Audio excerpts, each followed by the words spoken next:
Be me Saul, 30-something software architect. Not a code ninja or a rock star developer, just a guy who's really, really good at building systems that don't break. For the better part of a decade, I've worked at a mid-sized, unglamorous tech company. We make a complex logistics platform for other businesses. It's the kind of software that makes the modern world function, but nobody ever thinks about it. It's my baby, in a way. I designed the core architecture from the ground up. Let's call it the engine. The engine is efficient, stable, and incredibly complex. It has its quirks, sure, like an old but reliable car, but I know every single one of them. I know which parts to grease, which to leave alone, and which will explode if you look at them funny. My life is pretty quiet. Work, go home, play some games, work on personal coding projects. I'm not antisocial, just focused. I believe in merit. You're either good at your job or you're not. Everything else is just noise. The team is, or was, the same way. A small group of old guard developers, guys who have been around, who speak in code and not in corporate buzzwords. We didn't have drama. We had problems, and we fixed them. Our meetings were short and to the point. It was a well-oiled machine, unsexy but profitable. Then, one day, the owner called an all-hands meeting. He was a decent guy, a businessman, not a tech guy. He cared about the bottom line and trusted us to handle the details. He stood at the front of the room, beaming like he'd just won the lottery. He announced we were getting a new head of development to modernize our workflow and foster a more dynamic culture. My internal red flag alarm started ringing softly. In walks Amalia. She had that specific look, the kind of person who has a pristine LinkedIn profile with a dozen endorsements for strategic leadership from people you've never heard of. She gave a big, bright smile and launched into a speech. It was a masterclass in saying absolutely nothing, a verbal Jackson Pollock painting of buzzwords: synergy, holistic approach, psychological safety, actionable insights, deconstructing legacy hierarchies. The owner was practically swooning. He saw progress. He saw the future. I saw a car crash in slow motion. The old guard guys were just staring, blank-faced, trying to parse what any of it meant. MFW. I realize my job is about to become 80% less about coding and 800% more about whatever this is. The first week was interesting. Amalia didn't try to understand the tech. She didn't ask about the engine, or our release cycle, or our technical debt. Instead, she scheduled one-on-one meetings with everyone to understand our feelings about the workplace. My turn came. I sat in a conference room with her. She had a brand new notepad and a pen that probably cost more than my keyboard. She asked me how I felt about the team's dynamic. I told her it was functional. We have a clear goal and we work towards it. She tilted her head, giving me a look of deep concern. But do you feel heard, Saul? I told her I feel heard when my code gets merged and the system works. This was clearly the wrong answer. The smile didn't falter, but her eyes tightened. She scribbled something on her notepad. I'd bet my entire salary it was problem. Soon after, the real changes began. First came the meetings. So many meetings. We now had a mandatory morning circle of trust. Every day, for 30 minutes, we had to go around and share our emotional state and one personal victory from the previous day. Most of the old guard guys just mumbled something like, "I'm fine, I fixed a bug." My contribution was usually, "Tired? Need coffee? Let's get to work." Amalia would always gently correct me. "Saul, this is a safe space. The work will be there. We need to connect as humans first." My desire to connect as a human was directly proportional to the number of open tickets in the system. Productivity started to dip. What used to be a quick chat at a desk to solve a problem now required scheduling a 45-minute meeting with a formal agenda. But Amalia's reports to the owner were glowing. She wasn't measuring lines of code or uptime. She was measuring team engagement. She sent out surveys about workplace satisfaction. Of course, satisfaction was up. We were barely working. The real test came a few weeks later. We had a major project on the roadmap, a complete overhaul of our database interaction layer, a delicate, complex surgery on the heart of the engine. I had spent the better part of a month mapping it out, a careful, phased approach that would minimize downtime and risk. I presented my plan to Amalia. She listened patiently, nodding. When I was done, she smiled. "This is great work, Saul.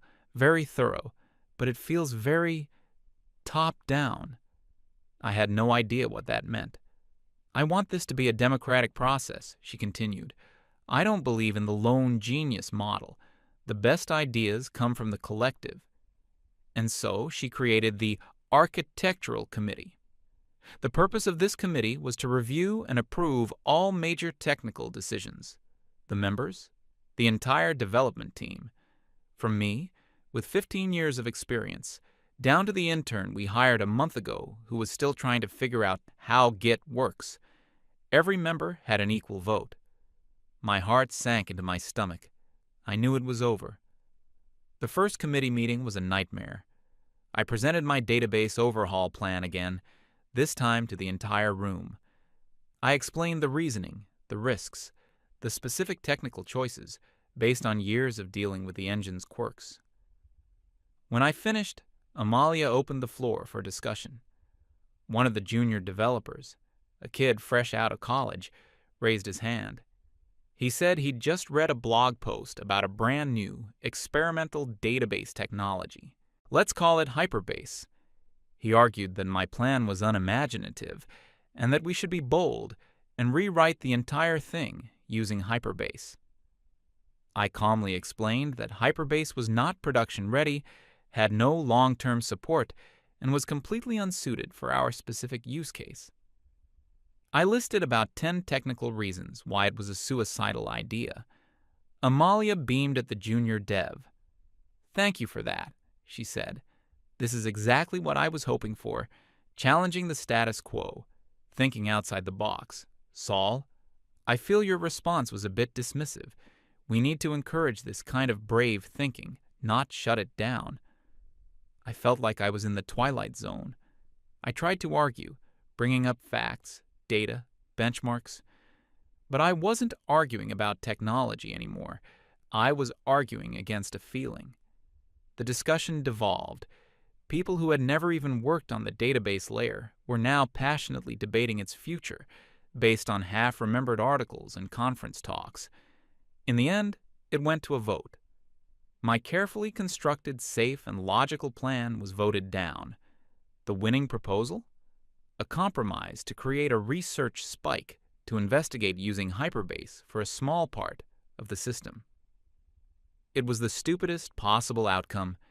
It combined the risk of new tech with the complexity of integrating it into an old system, guaranteeing failure. The project, which should have taken 2 months, was now indefinitely stalled while a team of inexperienced developers tried to staple a rocket engine to a horse-drawn carriage. Amalia declared the meeting a resounding success for collaboration. I went back to my desk and stared at my monitor for an hour, doing nothing. This became the new normal. Every decision, no matter how small, was put through the grinder of the committee. My role shifted from architect to full-time debater. I had to write multi-page documents to justify changing a single line of code because someone might feel it was the wrong approach. My pull request comments were scrutinized not for their technical accuracy, but for their tone. I once left a comment saying, "This implementation is inefficient and will not scale. Please use the established caching pattern here." I was pulled into a private meeting with Amalia. She told me my comment was aggressive and created a hostile environment. She suggested a better way to phrase it would be, "Thank you for your contribution. I'm wondering if we might explore some alternative patterns here to enhance performance. I'd love to collaborate with you on that." I was being asked to sugarcoat facts to the point of incomprehensibility. The old guard developers saw what was happening. They retreated into a shell. They'd just do their assigned tickets, keep their heads down, and say yes in the meetings. There was no point in fighting. The passion was gone. The place felt like a morgue with better lighting. We weren't a team of engineers anymore. We were a support group that occasionally wrote some code. The quality of the product began to suffer. Small bugs started creeping in. Performance degraded slowly, almost imperceptibly. The research spike for Hyperbase had predictably gone nowhere, wasting 6 weeks of development time. When I brought up the slipping deadlines and rising bug count to Amalia, she had a ready-made explanation. "This is expected, Saul. We are paying down the emotional debt of the previous toxic, high-pressure culture. We are healing. Once the team feels truly safe, productivity will skyrocket." It was like she was in a cult, and the cult was her own LinkedIn feed. I started to feel a profound sense of exhaustion. It wasn't the work. The work was easy. It was the fight. The constant draining battle against incompetence disguised as empathy. The breaking point wasn't a big explosion. It was a small, quiet moment. I was in another committee meeting. We were debating the color of a button for 3 hours. 3 hours. The original ticket was a 5-minute CSS change, but the discussion had spiraled. We were talking about the emotional impact of the color blue, the accessibility implications of a certain shade of gray, the patriarchal connotations of sharp corners versus rounded corners. I just sat there and I felt nothing. The frustration was gone. The anger was gone. All that was left was a deep, hollow emptiness. I realized I didn't care anymore. I didn't care if they painted the button rainbow-colored and made it scream when you clicked it. My job was no longer to build things. It was to manage feelings. And I was a terrible feelings manager. That night, I went home, updated my resume, and quietly put my status on LinkedIn to open to work. My inbox exploded. Recruiters from actual tech companies, companies that build things, were all over me. It was a strange feeling. In Amalia's world, I was a dinosaur, a relic of a toxic past. But out here in the real world, my skills were in high demand. I went through a few interviews. It felt amazing. They asked me hard, technical questions. They wanted to see my work. They cared about what I could build, not how I felt about the color blue. I got 3 offers in a week. One of them was from a company I deeply respected. More money, more responsibility, and a role as a lead architect on a genuinely interesting project. I accepted it without hesitation. The next morning, I walked into work and typed up my 2-week notice. It was short, professional, and devoid of any emotion. I handed it to Amalia. She read it, and for the first time, her corporate smile faltered, just for a second. Then it was back in place. "Oh, Saul," she said, with a tone of rehearsed sadness. "I'm sorry to hear that. I had a feeling you weren't fully on board with the new direction. This is probably for the best." There was no counteroffer, no attempt to ask why, just a condescending implication that I was the one who couldn't adapt. That I was the problem. "I wish you the best of luck finding a culture that's a better fit for you," she said. I just nodded. "You too." My final 2 weeks were a blur of documentation. I was a professional. I wasn't going to sabotage anything. I loved the engine, even if I hated what the place had become. I wrote hundreds of pages of documentation. I detailed every quirk, every hidden dependency, every dark corner of the system I had kept in my head for years. I held handover meetings. I tried to explain the architecture to the remaining developers. They just stared at me with dead eyes. They knew they were screwed. Amalia, of course, had already planned my replacement, or rather, replacements. She told the team that my departure was a fantastic opportunity to decentralize knowledge and empower new voices. She wasn't going to hire one architect. She was hiring 2 senior collaborative developers. Their names were Lena and Ellis. They were brought in to interview during my last week. I was not invited to be part of the interview process naturally, but I saw them in the hallway. They looked exactly like you'd expect. The same energy as Amalia. They talked a lot about their experience in agile transformation and building inclusive digital spaces. I heard from one of the old guard guys that in their technical interview, they spend most of the time criticizing the legacy nature of our codebase without offering any concrete solutions. Amalia hired them on the spot. On my last day, a few of the old guard developers took me out for a quiet lunch. They didn't say much. They just shook their heads. "You're getting out at the right time," one of them said, staring into his beer. "It's over, man," said another. "She's building her own little kingdom." They knew it. I knew it. But there was nothing to be done. When I got back to the office, I packed my small box of things. My keyboard, a couple of books, a coffee mug. Amalia walked by as I was heading for the door. "Good luck, Saul," she chirped, as if I were heading off on vacation. I didn't look back. I walked out of that building and took a deep breath of fresh air. It felt like I had been holding my breath for months.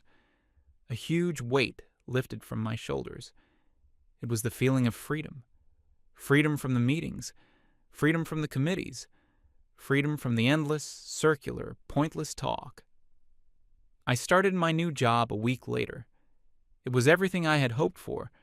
Smart people, hard problems, and a culture of getting things done. I was happy. I mostly forgot about the old place. It was like a bad dream. But about a month later, I got a text from one of the old guard guys who still worked there. It was a screenshot of an internal company announcement. It was from Amalia. She was proudly announcing their first major project since my departure. A full-scale refactoring of the engine, the announcement read, to modernize the codebase, eliminate technical debt, and align it with our new collaborative values. I stared at the text. They were going to rewrite the engine. Lena and Ellis, the 2 new hires who thought CSS button colors had patriarchal undertones, were going to perform open-heart surgery on a system they didn't understand. I put my phone down, and for the first time in a long time, I smiled. I knew exactly how this story was going to end. Be me, again. Happily employed at new job. The work is challenging, the people are competent, and meetings are only scheduled when absolutely necessary. It's paradise. I'm so absorbed in my new project that I barely think about the old company. But every now and then, I'd get a message from Dave, one of the old guard guys who was still trapped there. These messages were like dispatches from a failing state. It started with the refactoring project. Dave told me Lena and Ellis kicked it off with a company-wide presentation. They presented a roadmap full of colorful charts and inspiring quotes.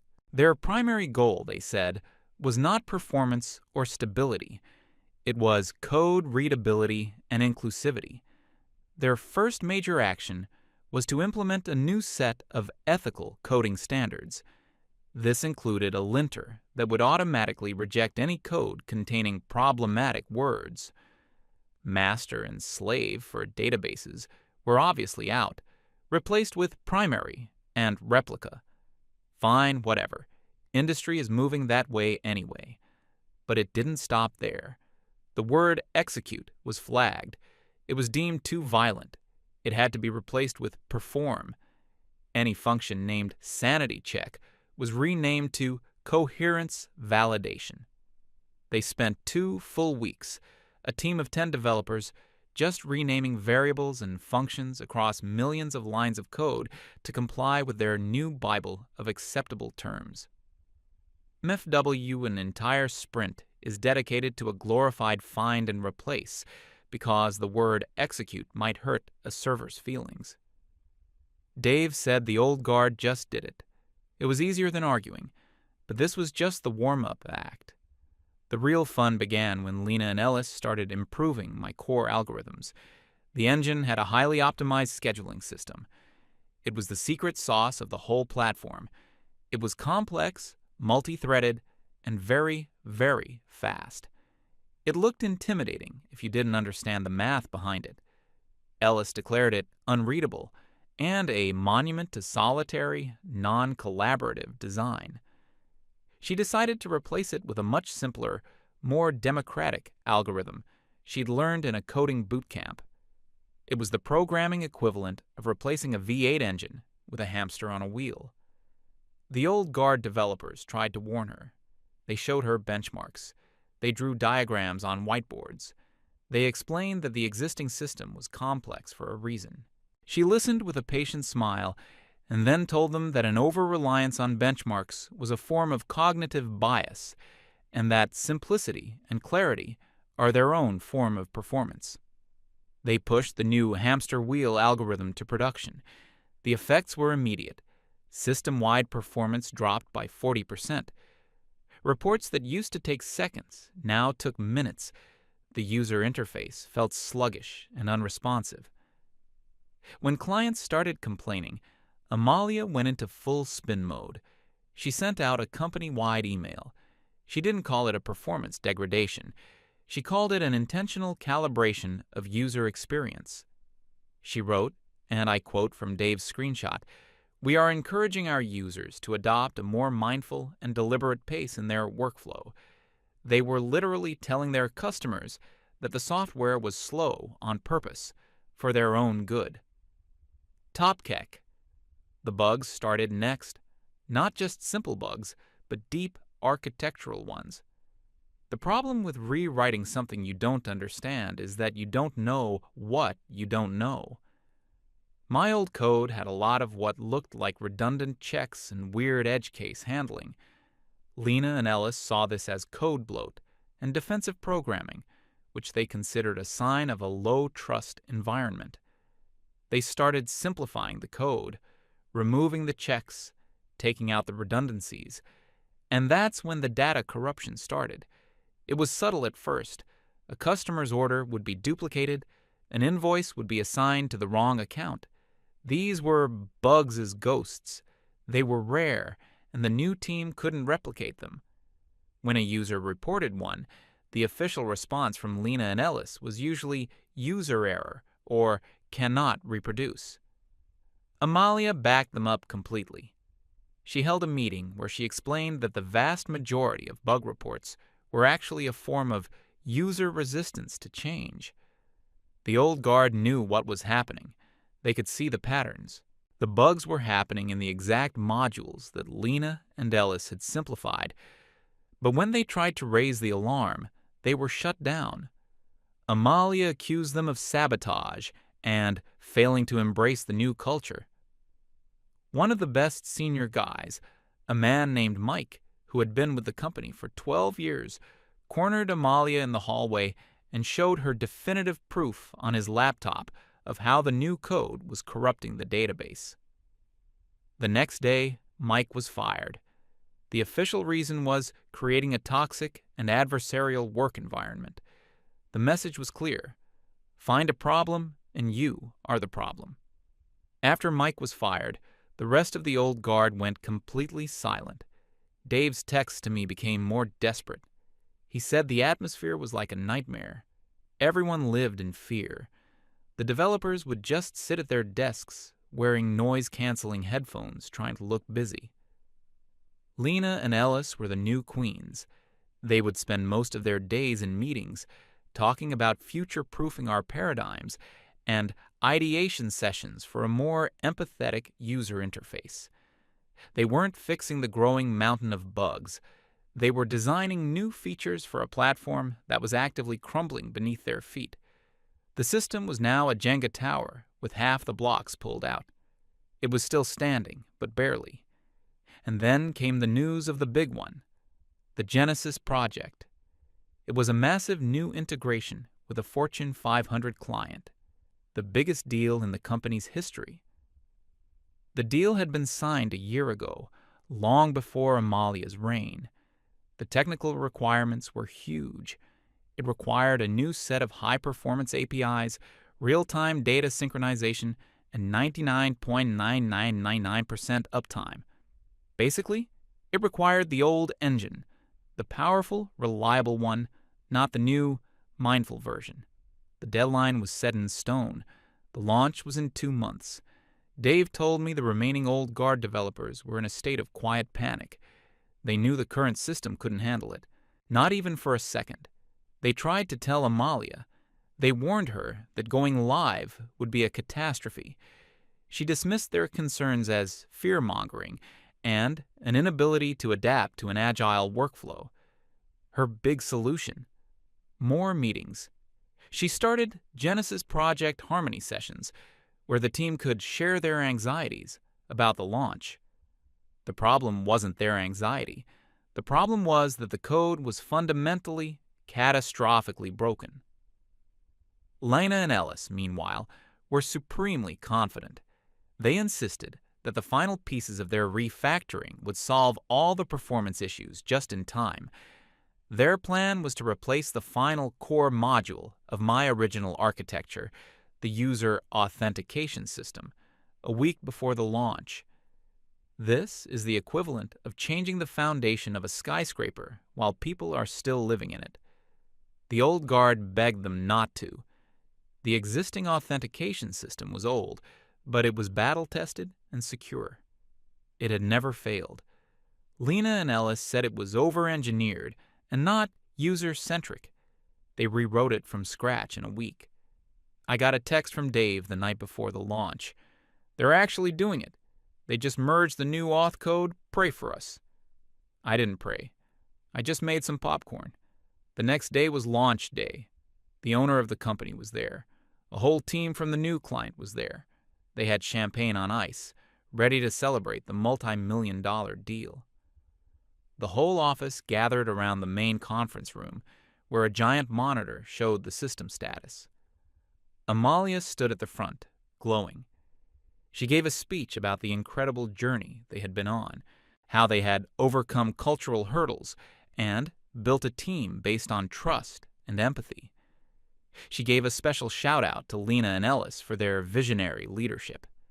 Then, with a theatrical flourish, she looked at Ellis and said, "Do it." Ellis, sitting at a laptop connected to the big screen, typed a command and hit enter. The deployment script started running. For a moment, everything looked fine. Green check marks appeared on the screen. Then the screen turned red. A single critical error message appeared. Fatal, database connection pool, exhausted. Before anyone could even process what that meant, a cascade of other errors flooded the screen. API gateway unresponsive. 503 service unavailable. Null pointer. Exception in core services. The entire system status dashboard lit up like a Christmas tree from hell. On the other side of the room, someone gasped. They had the public website open on their laptop. It was showing a default server error page. It was down, all of it. The main platform, the customer portals, the internal admin tools, everything. The system wasn't just broken. It had been erased from existence. A dead silence fell over the room. The faces of the client team went from celebratory to stone-cold fury. The owner looked like he had seen a ghost. Amalia's smile was frozen on her face, a grotesque mask of denial. Lena and Ellis were frantically typing, their faces pale. They looked like children who had just broken their mother's favorite vase. It's just a temporary glitch," Amalia stammered, her voice an octave too high. "The system is just recalibrating." The owner turned to face her. I've never seen a man look so calm and yet so utterly terrifying. He didn't shout. He spoke in a low, deadly voice. "Fix it." Lena and Ellis couldn't fix it. They had no idea what was wrong. Their new, simplified authentication code had created an infinite loop of connection requests that had instantly overwhelmed and crashed the entire database cluster. And because every single service depended on the database, the entire platform had imploded. They were trying to restart the servers, but the system would just crash again instantly. They were completely out of their depth. Amalia kept walking behind them, whispering useless corporate slogans like, "Let's think outside the box," and "What are our actionable next steps?" After 10 minutes of this agonizing failure theater, Amalia did the one thing she knew how to do. She found someone else to blame. She turned to the owner, her face a mask of grave concern. "This is sabotage," she said, her voice filled with fake emotion. "The system is fighting back. This is Saul's legacy code. It's so convoluted and toxic, it must have had some kind of hidden time bomb in it. She was actually trying to pin the whole thing on me. And for a second, it looked like the owner, who knew nothing about tech, might actually buy it. And that's when Dave stood up. Quiet, unassuming Dave, who had been sitting in the back of the room the whole time. He walked to the front, took the keyboard from a stunned Ellis, and plugged his own laptop into the main screen. He didn't say a word. He just opened up the version control system. He brought up the history for the authentication module. And there it was, for everyone to see.